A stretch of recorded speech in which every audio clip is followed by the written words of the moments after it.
लिखिए जी, अर्थात फिर तो हम यहाँ पे मैं बार बार कहता हूँ, उसका प्रयोग नहीं कर रहे थे हलंत का, परंतु अब शुरू कर दीजिए जी। अर्थात मीन्स, क्या है इसका अर्थ? मीन्स।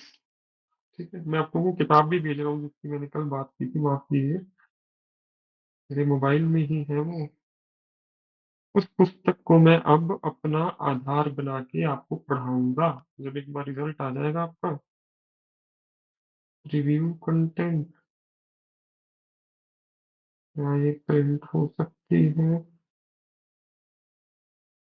22 पृष्ठों की जैसे तो ठीक है जी।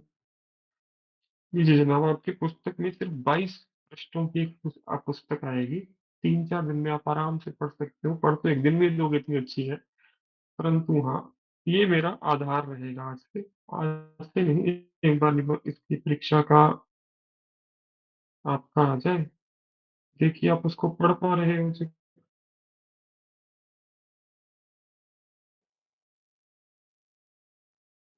गई क्यों नहीं? अच्छा, मेरे मैसेज के बाद बहुत फ्रेंड।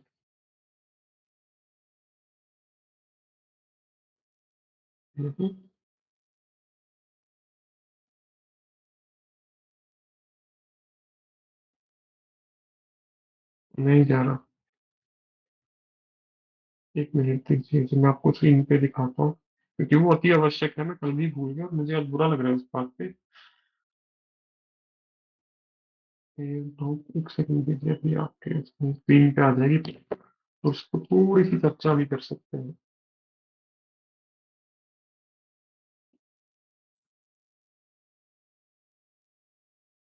फाइल,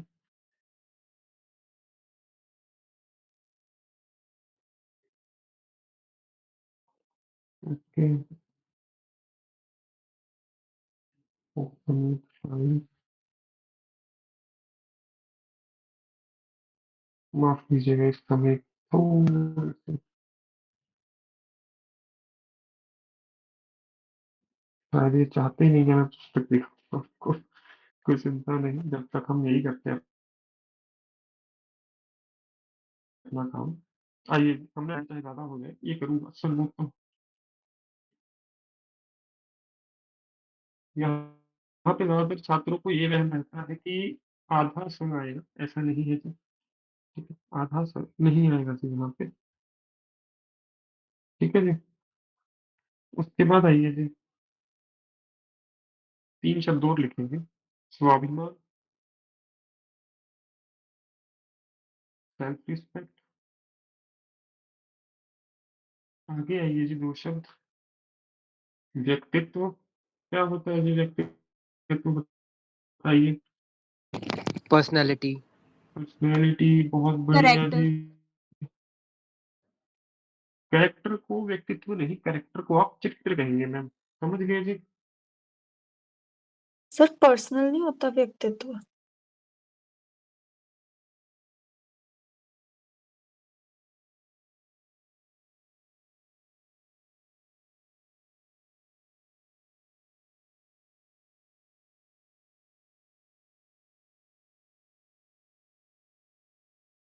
व्यक्तित्व, बताइए जी।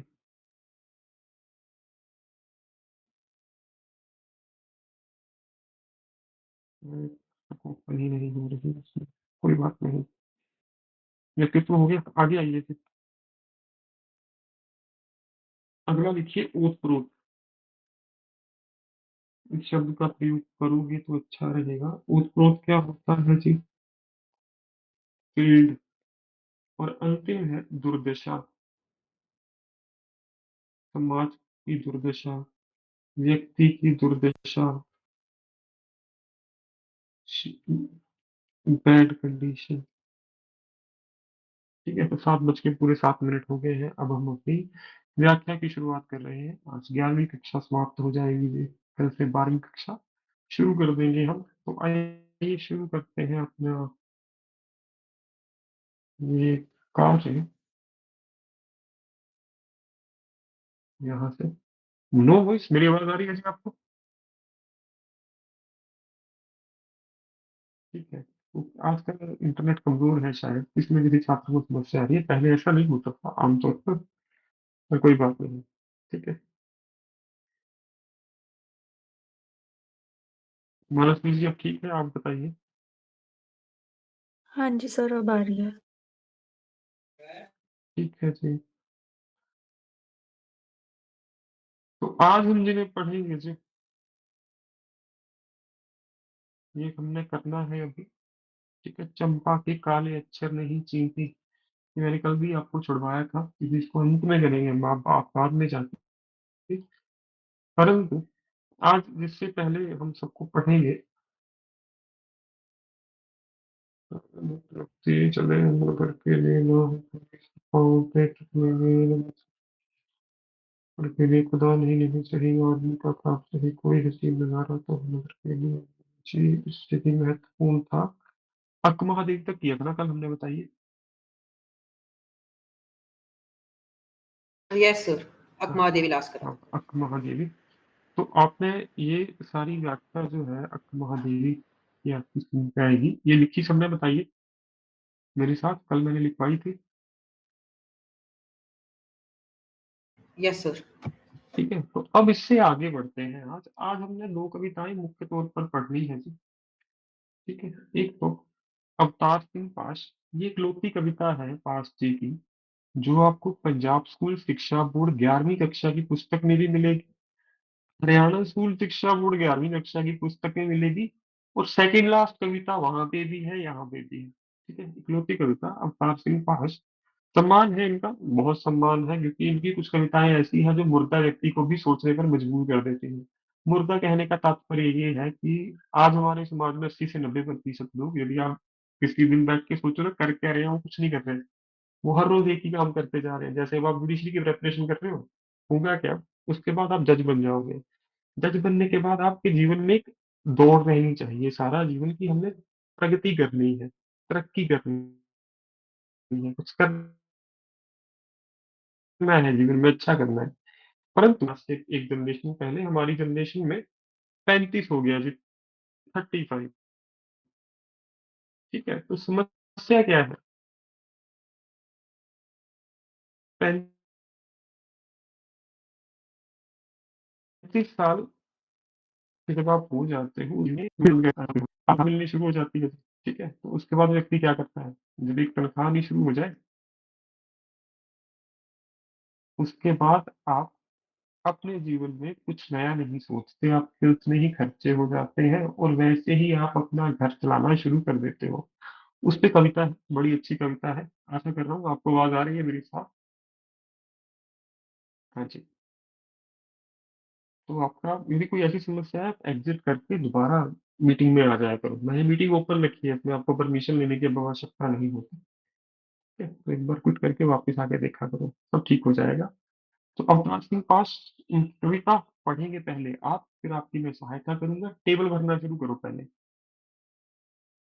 सर आपने इस फिनोमिना क्या कहा था जो आप बता रहे थे कि आपकी काम करने की इच्छा नहीं होती, इसको इंग्लिश में शायद हम एग्जिस्टेंशियल क्राइसिस कहते हैं। हाँ बिल्कुल जी, आप बिल्कुल, हाँ जो आप कह रहे हैं वही बात है, परंतु ये तथ्य को समझना आवश्यक है, ऐसा है कि, ठीक है, क्योंकि आपके जीवन में जो एक हार्मोन होते हैं हमारे अंदर, एक शुक्राणु को नहीं कहेंगे उसको, कुछ अंश है हमारे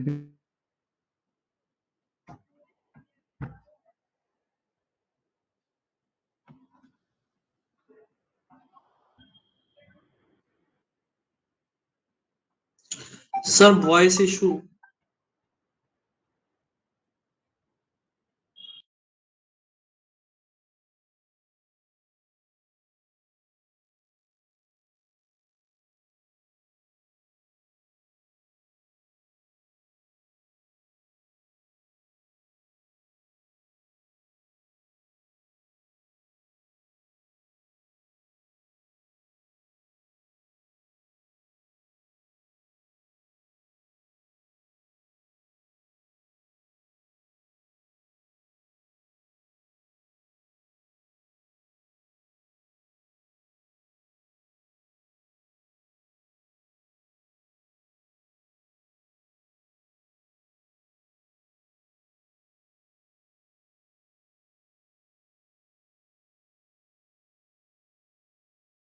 टेबल भरना शुरू करें जी, बताइए। भरा आपने टेबल मेरे साथ साथ? नाम तो भरा होगा जब तक आवाज आ रही थी। अवतार सिंह पास। कविता का नाम लिखो, सबसे खतरनाक। सबसे खतरनाक। ठीक है, ये है इनका नाम। ये मारे गए थे अपनी कविताओं की वजह से, इसलिए इनका बहुत सम्मान है कवियों में। क्योंकि कवि कैसा भी हो, ठीक है, संगीतकार कैसा भी हो, यदि वो अपनी कला के चलते मार दिया जाए तो वो अमर हो ही जाता है, चाहे अच्छा हो चाहे बुरा हो। सिद्धू मूसेवाला कैसा भी होगा आपके उसमें नजरिए में, परंतु हाँ, और उसकी मृत्यु का कारण क्या बना, उसकी कल। ये भी कुछ ऐसे ही है, और कई ऐसे कलाकार होंगे जो सदैव के लिए फिर अमर हो जाते हैं, उनको फिर वो भी पढ़ते जो पढ़ना नहीं चाहते। ठीक है, मूसेवाला को बाद में उन लोगों ने सुना जो उससे पहले उससे नफरत करते थे। ठीक है, तो ये कुछ ऐसा ही है, और मैं दोनों की तुलना बिल्कुल नहीं कर रहा, पर आपको एक तथ्य बता रहा हूँ कि जब भी कोई कलाकार अपनी कला के चलते मृत्यु को प्राप्त होता है, वो अमर हो जाता है जी। तो ये इनकी पंक्तियां हैं, पहले इनको पढ़ते हैं। मेरे भारत मेरे सम्मान का सबसे महान शब्द, जहां कहीं भी प्रयोग किया जाए बाकी शब्द अर्थहीन हो जाते हैं। कविता का नाम है बीच का रास्ता नहीं होता। एक होमवर्क पढ़ने वाला, पढ़ोगे आप इसको, लिख लीजिए या स्क्रीनशॉट ले लीजिए। हो सकता है ये परीक्षा में पूछ ले आपसे, क्योंकि मैंने आपको बताया ऐसा क्यों है। ठीक है जी, लिख लिया। बीच का रास्ता नहीं होता, होमवर्क पढ़ने हेतु, घर गृह कार्य पढ़ने हेतु। अब इनकी कविता क्या है, कविता का नाम लिखिए जी। जड़ लिखिए अतीत। अतीत की परिस्थितियों को बदलने की प्यास के मर जाने और बेहतर भविष्य के सपनों के गुम हो जाने को कवि सबसे खतरनाक स्थिति मानता है। तो जड़ का अर्थ यहाँ पे क्या है, अतीत, जो आपके दिमाग में फंसा हुआ है, जड़ के जैसे निकल नहीं पा रहा है। तो केंद्रीय बिंदु, कविता का नाम और कवि, ये तीनों यदि आपने लिख लिए, फिर हम पढ़ना शुरू करते हैं आगे। सर केंद्रीय भाव दोबारा से बताना। देखिए वो लिखा है सर लाल रंग में, देखो। जड़ के स्थान पर बस अतीत लिखो। अतीत की स्थितियों को बदलने की प्यास को मर जाने और बेहतर भविष्य के सपनों के गुम हो जाने को कवि सबसे खतरनाक स्थिति मानता है। ठीक है जी, तो ये आपके साथ हो रहा होगा, रिजल्ट नहीं आ रहा। अब छात्र की चीखें सुनाई दे रही है मुझे कि यार क्या हो रहा है, पढ़ने का मन नहीं कर रहा सर, ये क्या कर रहे हैं, ऐसे ही ऐसे। कुछ नहीं है। ठीक है, हर बार ऐसा होता है। प्रीलिम्स में नहीं होता तो मेन में होता है, मेन में नहीं होता प्रीलिम्स में होता है, पंजाब में भी हुआ था। एक टाइम आएगा शिक्षक कहना शुरू कर देंगे अब डिले होगा, डिले होगा, फिर वो एकदम से हो जाएगा। ठीक है, तो आपकी तैयारी हर रोज के लिए होनी चाहिए। मैंने आपको बताया, मैं आपको ऐसे कहा रहा हूँ कि जून के पहले हफ्ते में, या मैं तैयारी करवा दूंगा 15 मई तक आपकी समाप्त। बहुत बढ़िया कोशिश करूंगा कि 15 मई तक बहुत अच्छे से करिए मेरी चीज को। 15 को आप 22 मई कर लो, एक हफ्ता ज्यादा, परंतु जून के आखिरी, मई की जो आखिरी तारीख है, तब तक आपका ऐसे होना चाहिए कि एक जून को परीक्षा में मैं बहुत अच्छा करके आऊंगा या करके आऊंगी। तो किसी उसमें मत रहिए, भ्रम में। आपको भटकाने वाले बड़े लोग हैं जो कहते होंगे ये हो जाएगा वो हो जाएगा। तो अपनी तैयारी आप जारी रखिए, पढ़िए जिनको कोई शब्द ना समझ आए तो मैं बताऊंगा, पहले पढ़ लीजिए। क्या है, मेहनत की लूट सबसे खतरनाक नहीं होती, पुलिस की मार सबसे खतरनाक नहीं होती, गद्दारी लोभ की मुट्ठी सबसे खतरनाक नहीं होती। कह रहा कोई आपकी मेहनत लूट लेना, ठीक है आपके साथ बुरा हुआ है, परंतु वो सबसे खतरनाक नहीं है। पुलिस की मार सबसे खतरनाक नहीं होती, कह रहा पुलिस ने आपको बिना वजह पीट दिया, ठीक है, तो वो बुरी बात है, सबसे खतरनाक नहीं होती। क्या है, गद्दारी लोग की मुट्ठी सबसे खतरनाक नहीं होती। आपके साथ कोई लोभ के वश में आके गद्दारी कर गया आपको कोई अपना, आपके साथ मैं मान सकता हूँ बुरा हुआ है, पर कहता वो सबसे खतरनाक परिस्थिति नहीं है। सबसे खतरनाक परिस्थिति क्या है वो आगे जाके बताएगा।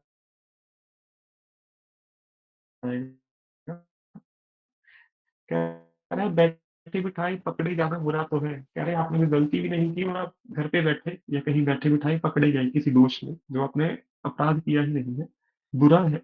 सहमी सी चुप चुप में जकड़े जाना बुरा तो है, कह रहे आप किसी बात से डर जाओ, सहम जाओ। पर सबसे खतरनाक नहीं होता। कपट के शोर में सही होते हुए भी दब जाना बुरा तो है। ये आपके साथ जीवन में कभी ना कभी होगा। चारों तरफ कपट चल रहा होगा, आपने कुछ अच्छा काम किया होगा, उसको कोई ध्यान नहीं देगा, पर झूठे लोग क्या करेंगे, जो आपने काम किया है उसका क्रेडिट ले जाएंगे। वो कह रहा है कि कपट के शोर में सही होते हुए भी दब जाना बुरा तो है। कि आपने काम किया, किसी ने धोखे से वो सारा जो आपका श्रेय है वो ले लिया, और अब सही होते हुए भी चुप रहना पड़ता है आपको। बुरी बात है।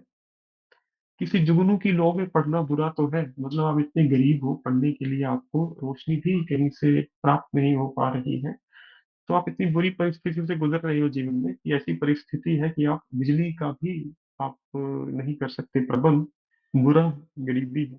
मुट्ठियां भीग कर बस वक्त निकाल लेना।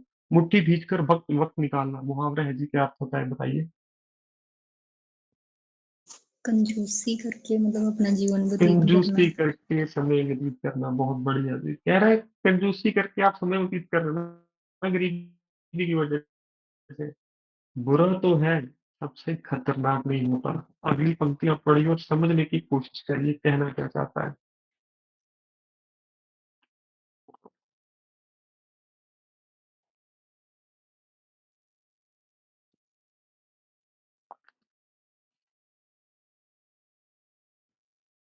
कहता सबसे खतरनाक होता है मुर्दा शांति से भर जाना। जीवन में कुछ है ही नहीं, मतलब इच्छा ही नहीं है, परंतु ये इच्छा क्यों नहीं है, क्योंकि आप हार मान चुके हो। एक तो होता है आप अध्यात्म के रास्ते इच्छाओं को मारते हो, वो अलग चीज है। यहाँ पे है कि आप इतना बुरा महसूस करते हो अपने लिए कि आप मुर्दा शांति से भर गए हो। न होना तड़प का सब सहन कर देना, आपके ऊपर जुल्म हो रहा है, आप चुपचाप सहन कर रहे हो, प्रयास भी नहीं कर रहे हो उस स्थिति से बाहर आने की। घर से निकलना काम पर, हर रोज व्यक्ति घर से काम पर जाए और काम से लौट कर घर आना सबसे खतरनाक होता है। कह रहा आप हर रोज काम पे जाते हो, एक ही काम करते हो, घर पे वापस आ जाते हो। ये है सबसे खतरनाक। समझ आया कभी ऐसा क्यों कह रहा है? क्योंकि आपके जीवन में कुछ नया नहीं है, और जिस जीवन में कुछ नया नहीं है वो जीवन नहीं है। पौधे का यही तो काम है। पौधे को हम क्यों कहते हैं, वो जीवित तो है पर मुर्दा है एक तरीके से, क्योंकि वो हर रोज बढ़ता ही जा रहा है, बढ़ता ही जा रहा है, कुछ नया नहीं कर रहा हो। ठीक है। और यदि किसी पौधे में कोई ऐसा गुण होना नया, जैसे आप दो अलग अलग पौधों को मिला के एक नया पौधा बनाते हो, जैसे आजकल आम आ रहे हैं उसमें बीज नहीं है, ठीक है, उसको लोग ज्यादा पसंद करते हैं। और पर उसमें फिर से रहा, वो फिर से जड़ रहा वो बेचारा, नया कुछ नहीं है, बढ़ता जा रहा है, बढ़ता जा रहा है। मनुष्य का भी यही हाल होता है 35 के बाद। तो इसीलिए कहते हैं एडीजे में कंपटीशन इतना नहीं है। यदि आप ईमानदारी से तैयारी करोगे ना उसके लिए, वो भी आपका हो जाएगा, परंतु वहां पे इतने लोग अपीयर नहीं होते। पता चल गया काम में क्या है। हर रोज काम पे जाना, काम पे आना, मुर्दा शांति से भर जाना। कोई कुछ कहना चाहते हैं, बोले भी। सर मुर्दा शांति का मतलब डिप्रेशन है यहाँ पे? हाँ बिल्कुल जी। डिप्रेशन लिख लो, या फिर आप लिख लो राष्ट्र के चलते या बार बार असफल होने की वजह से सपनों का मर जाना। ठीक है जी। क्या कहते हैं, सबसे खतरनाक वह घड़ी होती है आपकी कलाई पर चलती हुई भी, जो आपकी निगाह में रुकी हुई है। मतलब आप समय तो देख रहे हो हर रोज, परंतु उसको से आपको कोई अंतर नहीं पड़ रहा। चाहे 2 बज रहे हैं, चाहे 5 बज रहे हैं, बिल्कुल आप उब चुके हो जीवन से। बताइए, समझे इस बात को, क्या सबसे बुरा?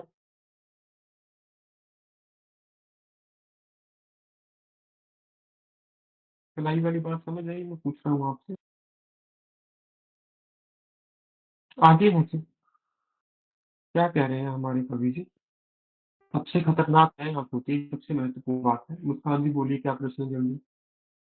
सर ये थोड़ा कंफ्यूजन था कि जैसे आप बोले तो मूर्ता शांति से भर जाना, मतलब असफलता की वजह से कि अ, आगे ना बढ़ने की इच्छा से, मतलब जैसे कुछ लोग स्टैटिक ही रहते हैं वैसे। मैं उसकी व्याख्या भी जब आप करोगे तो ये आप दोनों तीन चीजें लिखोगे वहां पे मुक्त शांति के लिए, और उसको बस समझाने के लिए सिर्फ एक उसको ही माध्यम को हमने अभी प्रयोग किया। इसके कई माध्यम हो सकते हैं मुद्दा शांति से भरने के, कि आपके जीवन में कुछ नया करने की इच्छा नहीं है, इच्छाएं मर गई क्योंकि आप कई इच्छाओं को पूरा नहीं कर पाए। ठीक है, या आपके अंदर भय है जीवन में, आगे बढ़ने से कई लोगों को भय लगता है, ठीक है? वो भी मुर्दा शांति है। समझ गए कि ठीक है सर, ठीक। अलग-अलग थैंक यू। नज़रिए का प्रयोग कर सकते हैं, कोई समस्या नहीं है। आपने जो कहा वो भी बिल्कुल ठीक है। तो कह रहा है सबसे खतरनाक सर वह घड़ी रात वाला होती है जब वो ये है जल्दी कि बोले, घड़ी, कल जैसे जल्दी घड़ी जाना। निरंतर चलती रहती है, हमारा जीवन वैसे नहीं चल रहा, वह ही सबसे खतरनाक है। हाँ, बिल्कुल। या फिर आप कह रहे हैं घड़ी तो चल रही है, आपकी निगाह में रुकी हुई है, अर्थ आपको समय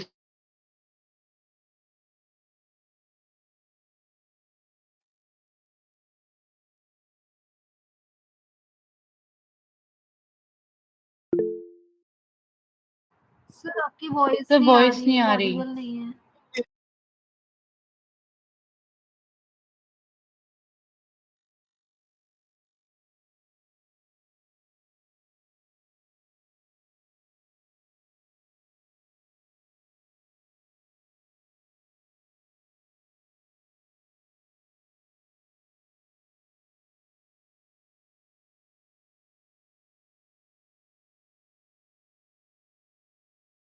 सर नो वॉइस।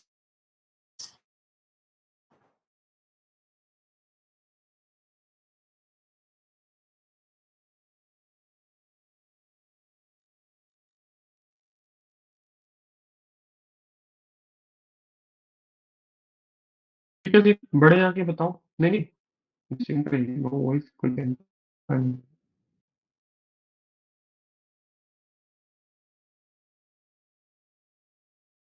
समझे सारे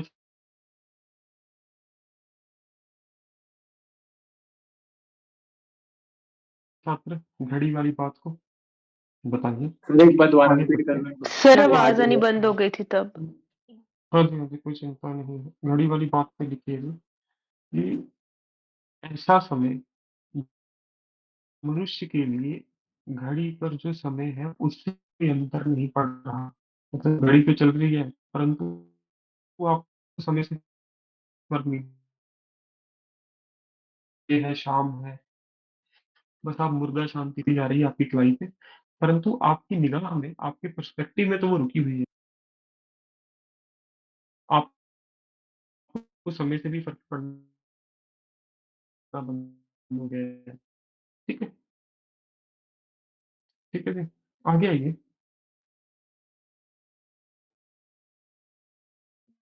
स्क्रीन शेयर ओके, आपका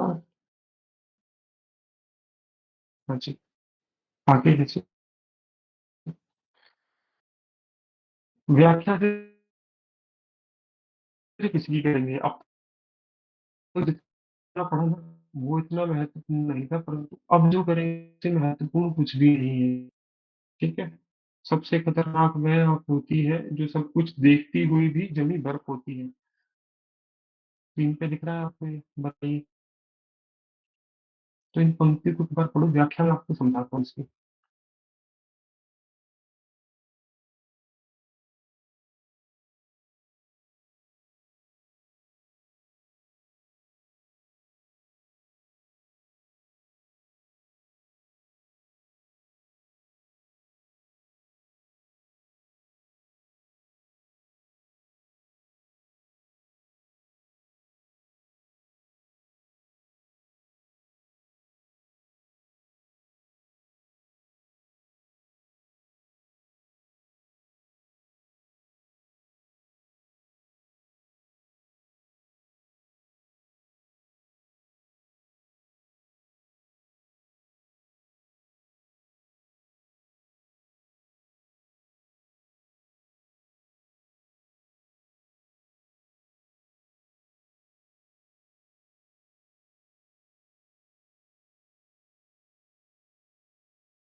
वस्तुओं की मोह में फँस जाते हो, जैसे गाड़ी,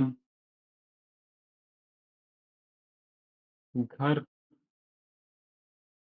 और ऐसी वस्तुएँ जो आपके प्रयोग में ज़्यादा ना आए, परंतु आप लालच रखते हो उनका, ठीक है? तो सबसे खतरनाक उठ रही भाप जो है, माया जो आपको अट्रैक्ट करती है, आपको आकर्षित करती है, उसके तरफ उसकी तरफ चली जाती है, ढुलक जाना होता है, फिसल जाना, ठीक है? कई बार ये आप अट्रैक्ट रोज़मर्रा के क्रम को पीती हुई, मतलब हर रोज़ एक जैसा काम करती हुई, एक लक्ष्यहीन दोहराव की उलट-फेर में खो जाए। मतलब हर रोज़ काम कर रहे हैं, लक्ष्य है नहीं कोई जीवन में, लक्ष्य क्या है कुछ पता नहीं और उसी बात चला रहे हैं। क्या सबको शाबाश! ठीक है, इसकी व्याख्या करेंगे, पर उससे पहले पूरा पढ़ना आवश्यक है इसको। क्या कह रहे हैं आगे? सबसे खतरनाक वह गीत होता है, ये भी बड़ी अच्छी पंक्तियाँ हैं, आपके कानों तक पहुँचने के लिए मरसिए पड़ता है। मरसी का अर्थ लिखिए जी। सर एक पैरा रह मृत्यु के गया समय कौन-सा जी? सबसे। चाँद। हाँ हाँ, बिल्कुल, बिल्कुल। सबसे खतरनाक वह चाँद होता है, कह रहा सबसे खतरनाक कौन-सा चाँद है? वह चाँद है जिसकी चाँदनी रात में किसी का हत्याकांड तो हुआ, परंतु फिर भी वह चाँद उस घर में चढ़ा जिसके परिवार में वह हत्या हुई है, ठीक है? पर आपकी आँखों को मिर्ची की तरह नहीं गड़ता है, परंतु आपको भी पता है इस चाँदनी रात में मृत्यु हुई है, परंतु फिर भी वो चाँद आपकी आँखों में मिर्चों की तरह क्यों नहीं गड़ता है? क्योंकि आपको फ़र्क ही नहीं पड़ता, ठीक है? तो ये कहना यहीं पे चाहता है, मुझे सबसे खतरनाक वह चाँदनी रात लगती है जिसमें किसी की मृत्यु हुई हो, परंतु वही चाँदनी उस परिवार में भी है जहाँ पर क्या हुआ है, जहाँ पर किसी सदस्य की हत्या हुई हो, ठीक है? हत्या शब्द का यहाँ पे हम प्रयोग करेंगे। बताइए समझ आया ये? ठीक है? उसके बाद हाँ जी, सबसे खतरनाक वह गीत होता है जो कानों तक पहुँचने के लिए जो मरसी मरसी का अर्थ लिखिए, मृत्यु के समय गाया जाने वाला गीत, मृत्यु के समय गाया जाने वाला गीत। क्या कह रहा है कवि यहाँ पे? कि सबसे खतरनाक कवि को कौन-सा गीत लगता है जो हमारे कानों तक पहुँचने के लिए पहले किसी की मृत्यु का कारण बनता है, ठीक है? आतंकित लोगों के दरवाजे पर जो की तरह करता है, ऐसा गीत जिसको सुनकर भयभीत हो जाते हैं। ऐसे गीत जो जिन्हें सुनकर लोग अपने दरवाजे बंद कर लेते हैं घर के, और वे कुछ लोगों के तो मरसी ये वाला गीत उसको सबसे खतरनाक लगता है, और वह गीत खतरनाक लगता है जिसे सुन के आम लोग भयभीत हो जाते हैं, आतंकित हो जाते हैं। तथा ऐसे गीत उन लोगों के आंगन में या उनके दरवाजे पर गुंडों की तरह अकड़ते हैं। समझ आ गया जी? सर बस एक चीज़ कंफर्म कर बताइए दीजिए, जो मर्सिया पढ़ता है, हाँ जी। तो मर्सिया हुँ। गीत पढ़ने वाला है या उस गीत गीत, का नाम गीत, मर्सिया? गीत, गीत, गीत, गीत है सर। यहाँ केवल गीत की बात हो रही है, ऊपर केवल चाँद की बात हो रही है, यहाँ केवल रात की बात हो रही है, ऊपर केवल घड़ी। ठीक है जी? परफेक्ट। बताइए। सर आतंकित का मतलब सर क्या होता है? मैम डरे हुए माफ़ कीजिए, डरे हुए। ठीक है जी? Yes sir. आगे आइए जी। सबसे खतरनाक वह रात हुई है, अब ये रात की सिर्फ जो अगले पृष्ठ पे आई है। सबसे खतरनाक वह रात होती है जो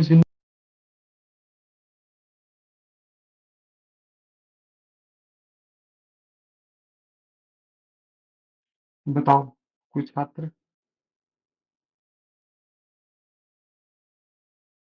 इस रात की बात।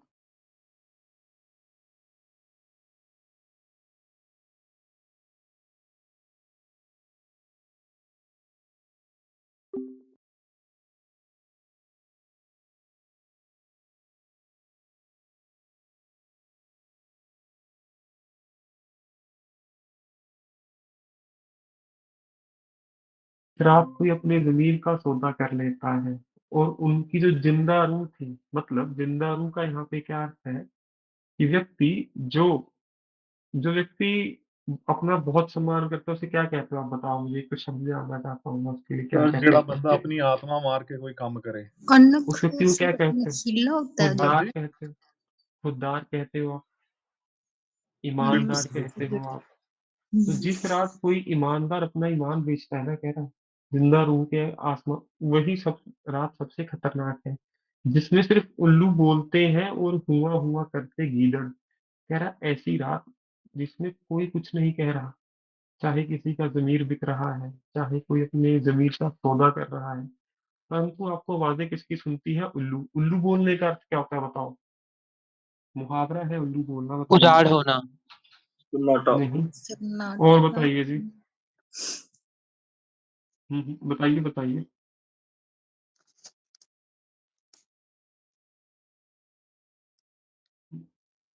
सन्नाटा छा जाना, बिल्कुल लिखिए। इस पे लिखना ये समझ लीजिए, जिसमें सिर्फ उल्लू बोलते हुआ करते कीचड़, अर्थात जहां पर मनुष्य सब कुछ देखते हुए भी सन्नाटे में मौन रहता है। ठीक है, उल्लू बोलते हैं, सन्नाटा है, परंतु फिर भी आप उल्लू को कुछ कह नहीं रहे हो। तो उल्लू को यहाँ पे ऐसे वो दिखाया गया है, कटाक्ष करने वाला मनुष्यों पे। ठीक है, हुआ हुआ करते गिदड़, एक ही अर्थ है दोनों का। तो जो जिंदा रूह के आसमानों पर ढलती है उसको अगली पंक्ति से जोड़ा कैसे जाएगा कि जिसमें कोई ईमानदार व्यक्ति अपने चरित्र का, अपनी जमीर का सौदा करता है या उसे बेच देता है, तथा ऐसी रात में यदि उल्लू बोलते हैं या फिर गीदड़ हुआ हुआ भी करते हैं, तब भी उससे व्यक्ति को कोई फर्क नहीं पड़ता। ठीक है, हमेशा के अंधेरे बंद दरवाजों चिंगाठों पर चिपक जाते हैं, और ऐसे व्यक्तियों के जो घर के दरवाजे हैं या चौगाठे हैं, जैसे दरवाजा यहाँ पे किया गया है सोच को। ठीक है, सेकंड लाइन नेटवर्क को उसको चिंता नहीं, वापस आऊंगा। चुंगाटों पर चिपक जाते हैं, मतलब ऐसे व्यक्ति शायद अंधेरे के साथ ही एक सौदा कर लेते हैं कि वो सदैव इनके दरवाजों पर या चुंगाटों पर चिपका ही रहता है। समझ गया सब? बताइए। Yes sir. ठीक है, तो जल्दी जल्दी बताता हूँ मदद कीजिए कि जब आप अपनी जमीन पर सौदा करते हो सबसे खतरनाक रात वही है। सेकंड लाइन ये कह रहा है वो। तो कह रहे हैं सबसे खतरनाक वह दिशा होती है जिसमें आत्मा का सूरज डूब जाता है। बताइए क्या कहना चाहते हैं? बड़ा आसान है, तो वही उत्तर है जो ऊपर है, सेम है बिल्कुल, बताइए। सर आत्मा का सूरज यहाँ पे ये मतलब है कि जिसमें अपनी सेल्फ रिस्पेक्ट इंसान खोने लग बिल्कुल जाता जी। है, जिस सेल्फ एस्टीम खोने लग जाता है। बिल्कुल जी, कि जब आपको अपनी अंतरात्मा की आवाज सुनाई देना बंद हो जाती है ना, ठीक है, कोई ऐसी स्थिति हो, वो दिशा सबसे खतरनाक है। दिशा कैसे कहा गया है यहाँ पर? सबसे खतरनाक वह दिशा होती है जिसमें आत्मा का सूरज डूब जाता है, मतलब आप कोई गलत दिशा में चलना शुरू कर दो, होगा क्या, आपको अंतरात्मा की आवाज आनी बंद हो जाएगी। ठीक है, तो वही दिशा, जो गलत दिशा पे आप चले और आपको आत्मा की आवाज आनी बंद हो गई, सबसे खतरनाक वह दिशा है। और उसकी मुर्दा धूप का कोई टुकड़ा, और उस दिशा में सूर्य आपको दिखेगा, वही तो आपको ललचा रहा है, कुछ ऐसा लालच का सूरज है उस दिशा में, और उस लालच के सूरज की मुर्दा धूप का कोई टिकड़ा आपके जिस्म के पूरब में चुप जाए, और ऐसी दिशा में से आपकी अंतरात्मा एक बार तो आवाज लगाएगी, आपको आपको गिल्टी आएगी, आपको ग्लानि आएगी, कह रहा वो दिशा सबसे खतरनाक है कि ऐसी दिशा से यदि कोई धूप आ भी रही है ना आपके लिए, तो वह आपको आत्मग्लानि से भर देती है, आपके जिस्म के पूरब में चुप जाए, अर्थात आपके मन में कोई ऐसा विचार जब आता है ना इस गलत दिशा से, तो वो आपको केवल और केवल गिल्टी दे के जाएगा, अगर वहां से धूप आएगी। बताइए, समझे? सर ये पैरा रिपीट कर दो प्लीज। कह रहा है सबसे खतरनाक वह दिशा होती है जिसमें आत्मा का सूर्य डूब जाता है। कह रहा है यदि आप जीवन में कोई ऐसी दिशा, किसी ऐसी दिशा पर चल पड़ो, किसी ऐसे मार्ग पर चल पड़ो, दिशा को मार्ग ही कहा गया है, चार दिशाएं, जहां पर आपको अंतरात्मा की आवाज आनी बंद हो जाए। ठीक है, ऐसा मार्ग आपके पतन का कारण बनता है। क्योंकि यदि ऐसे मार्ग से आपको कोई धूप आती हुई, आशा की किरण आती हुई प्रतीत भी होगी ना, तो वह आपको आत्मग्लानि से भर देगी। चुभ जाना, आपके जिस्म के पूरब में चुभ जाना, मतलब कोई बात आपको बार बार हर्ट कर रही है, उसको आप गिल्टी कहते हो, आत्मग्लानि कहते हो। समझ गए? देख, ठीक है, तो लिख लिया करो थोड़ी बहुत पंक्तियां, यदि आप एक पंक्ति में लिखा जा सकता है इसको कैसे, कि गलत मार्ग पर चलकर अंतरात्मा की आवाज यानी बंद होना, तथा यदि इस दिशा से कोई उम्मीद की किरण आती भी है तो वो आपको आत्मग्लानि से भर देती है। तो वही मेहनत की लूट सबसे खतरनाक नहीं होती, पुलिस की मार सबसे खतरनाक नहीं होती, गद्दारी लोग की मुट्ठी सबसे खतरनाक नहीं होती। ठीक है, आपको कविता मुश्किल लगना स्वाभाविक है, क्योंकि आपकी कहीं ना कहीं अंतरात्मा को ही बुरे तरीके से प्रभावित करती है। आपके परिवार में हो सकता है कोई ऐसा व्यक्ति हो जो इस मार्ग पर चलता हो सकता है आप भी हो।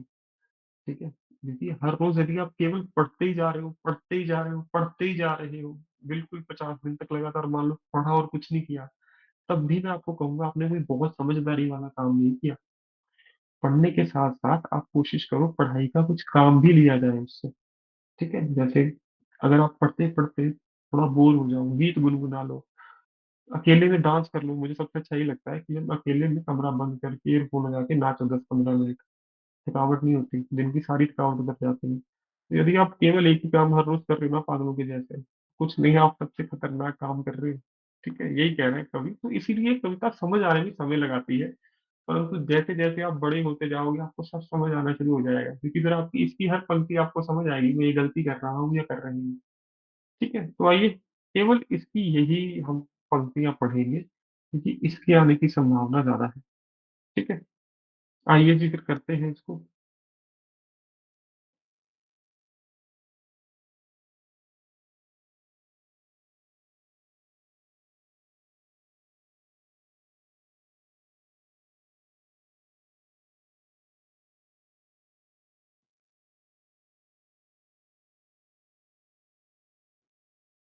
यही है ना, यही, हाँ, यही चीज सुबह की।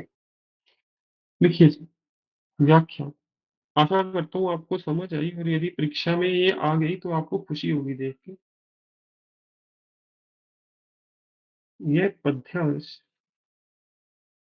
मेरे साथ साथ लिखिए।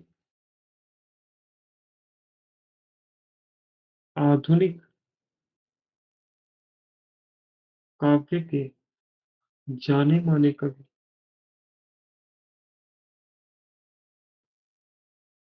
जाने माने मतलब वेल नोन,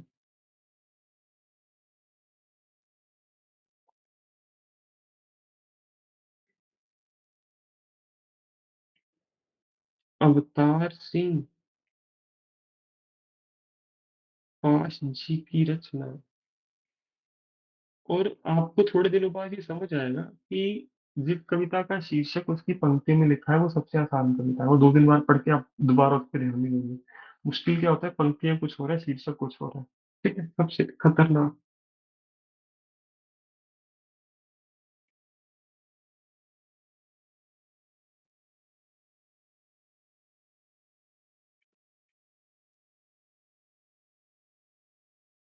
दिया गया है।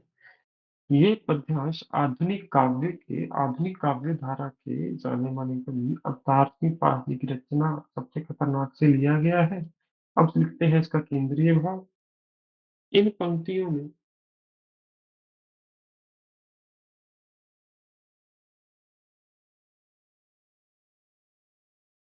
कवि जी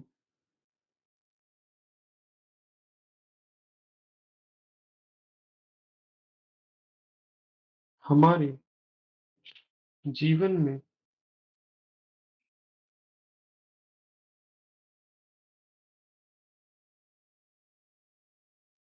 उस स्थिति को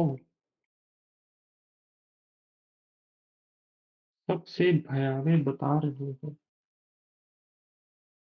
भयावह होता है डरावना, खतरनाक तो लिख लिया, भयावह लिख तो कोई आपत्ति नहीं होगी शिक्षक को। उस स्थिति में सबसे भयावह बता रहे हैं।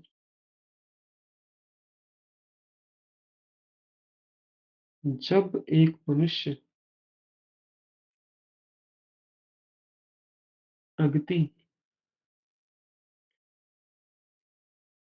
चरित्र तथा प्रगति, चरित्र तथा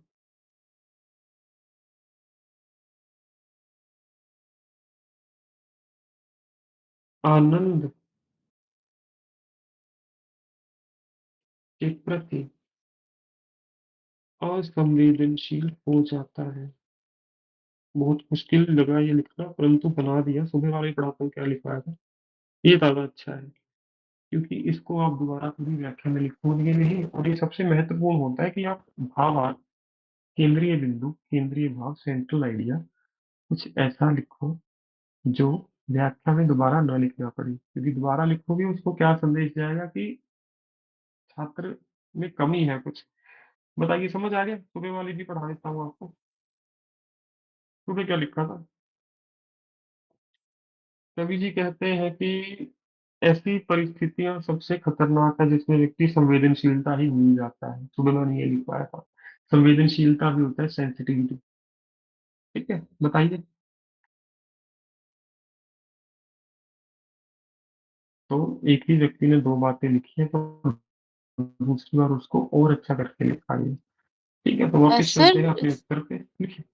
बोलो बोलो। सर संवेदनशील क्या होता है? मैम, सेंसिटिव, अच्छा। असंवेदनशील, इनसेंसिटिव। ना उसको प्रगति के प्रति वो सेंसिटिव है, ना चरित्र के प्रति सेंसिटिव है, ना आनंद के प्रति। ऐसे व्यक्ति की जीवन की स्थिति सबसे ज्यादा खतरनाक है। समझ गए जी? सर्वप्रथम कवि कहते हैं, सर्वप्रथम या प्रथम पंक्तियों में जैसे आपको ठीक लगे, सर्वप्रथम होता है सबसे पहले।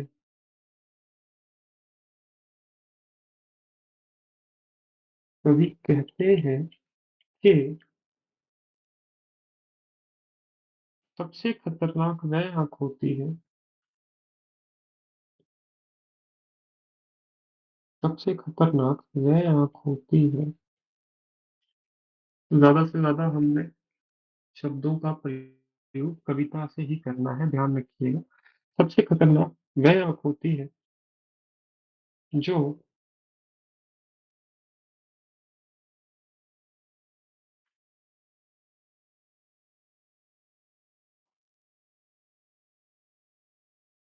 किसी अत्याचार, किसी अत्याचार, माफ कीजिए शुद्ध है, जो किसी पर हो रहे अत्याचार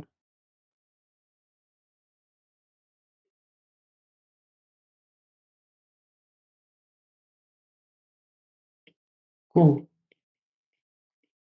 देखकर भी बर्फ के समान। सर वो खतरनाक से थोड़ा मिसिंग है। सबसे खतरनाक वे आँख। हाँ, वे आंख है, तो माफ कीजिएगा जी, मैंने बोल दिया, शायद लिखा नहीं, माफ कीजिएगा।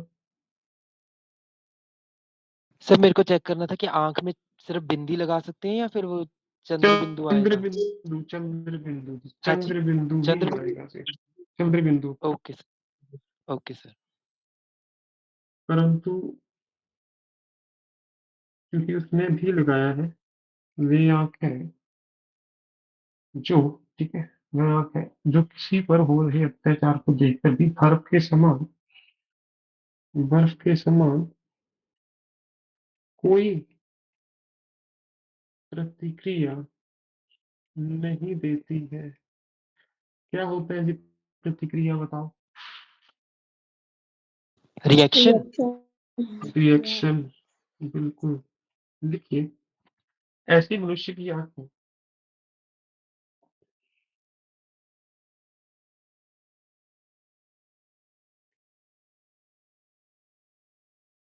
ऐसे मनुष्य की आंखें कुछ भी न देखने का अभिनय करती हैं। अभिनय क्या होता है जी, बताइए? नाटक। Acting, acting. नाटक, एक्टिंग, सर बहुत बढ़िया जी। हाँ, तो समझ गए ना कि आपकी बात भी मैंने लिखी जो आप कह रहे थे कि व्यक्ति को फर्क ही नहीं पड़ता बाहर क्या चल रहा है। बिल्कुल उस बात को मैंने लिख दिया कि ऐसे व्यक्ति की आंखें कुछ भी न देखने का अभिनय करती हैं। तो आपकी बात जो एक छात्र ने बताया था कि सर ऐसे भी लिख सकते हैं, वो भी लिख दी मैंने और अपनी बात भी लिख दी। किसी पर हो रहे अत्याचार को देखकर भी बर्फ के समान कोई प्रतिक्रिया नहीं, जैसे बर्फ निर्जीव है, जमी पड़ी रहती है, मनुष्य की आंखों का भी यही हाल है, कोई प्रतिक्रिया नहीं। समझ गए जी सारे? बताइए। जिसकी नजर दुनिया को मोहब्बत से चूमना भूल जाती है, लिखिए।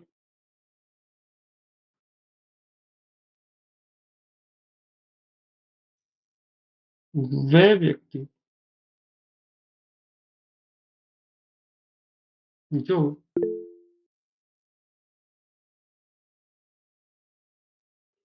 किसी भी सुंदर वस्तु को देखकर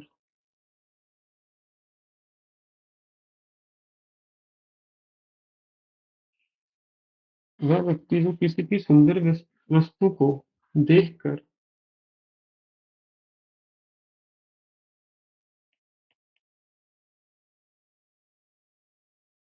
प्रेम से हर जाने के विपरीत लोभ से भर जाए, वह व्यक्ति जो किसी भी सुंदर वस्तु को देखकर प्रेम से भर जाने के विपरीत या प्रेम से ओत प्रोत, वो शब्द प्रयोग किया जा सकता है, माफ कीजिए मैंने किया नहीं, भर जाना, फुलफिल हो जाना। ऐसे व्यक्ति जो किसी भी सुंदर वस्तु को देखकर प्रेम से भर जाने के विपरीत लोभ से भर जाए, ऐसे व्यक्ति की आंखें सबसे खतरनाक है। प्लीज जी प्रश्न बोलो।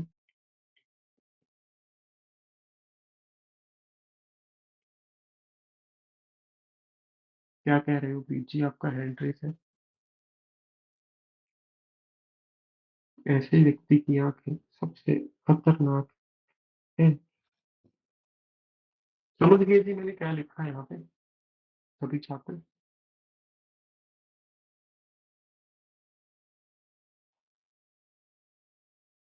और सुबह वाला भी पढ़ा देता हूँ। सुबह मैंने, मुझे याद है कुछ और ही लिखा था यहाँ पे, ये देखिए थे।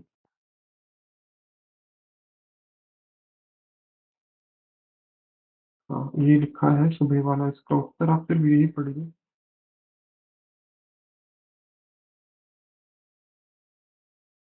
देखिए बिल्कुल अलग बात है, परंतु हाँ, आंखें हैं, प्रेम भाव शब्द है, बस। तो ऐसा व्यक्ति जिसकी नजरें इस संसार को प्रेम भाव से नहीं देखती, अपितु प्रकृति में सुंदरता तलाश करना ही बंद कर देती है, वह आंखें सबसे खतरनाक है। ठीक है। जो रोजमर्रा के क्रम को पीती हुई एक लक्ष्यहीन दोहराव के उलटफेर में खो जाती है। इसकी व्याख्या लिखते हैं।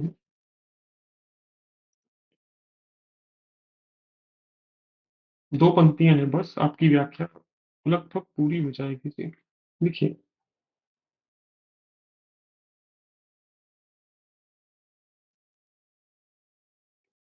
ऐसा जीवन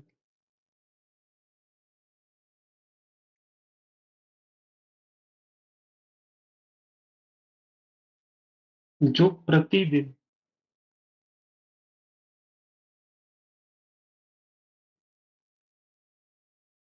एक ही कार्य से,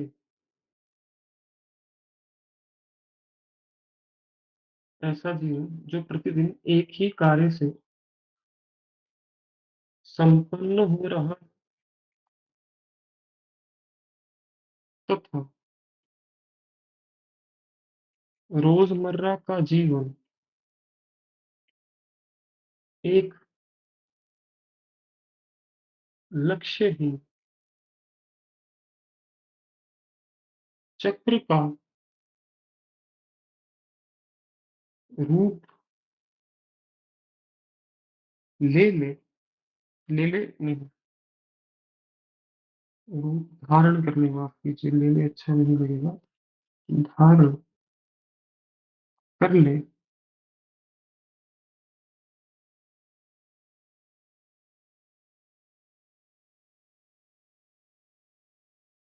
ऐसा जीवन व्यतीत करने वाले मनुष्य की आंखें भी सबसे खतरनाक है।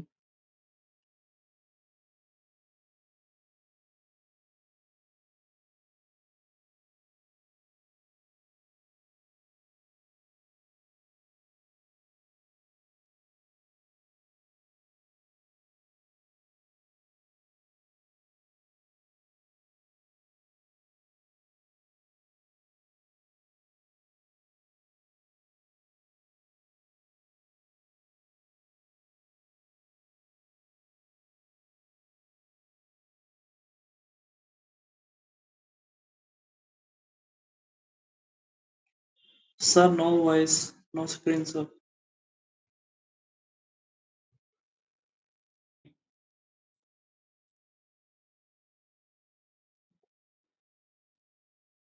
सुन पा रहे हैं जी बाकी छात्र? सुन पा रहे हैं मुझे लगता है। ये कल और आज 2 दिन कुछ ज्यादा ही समस्या आई है, कुछ चिंता नहीं। बताइए जी, यहाँ तक हो गया? अब कृपया इसकी विशेषताएं लिखिए, मुझे 1 मिनट दीजिए। जब तक विशेषताएं बताइए मुझे क्या क्या है इसमें। सर मानवीय करण अलंकार है बीच में।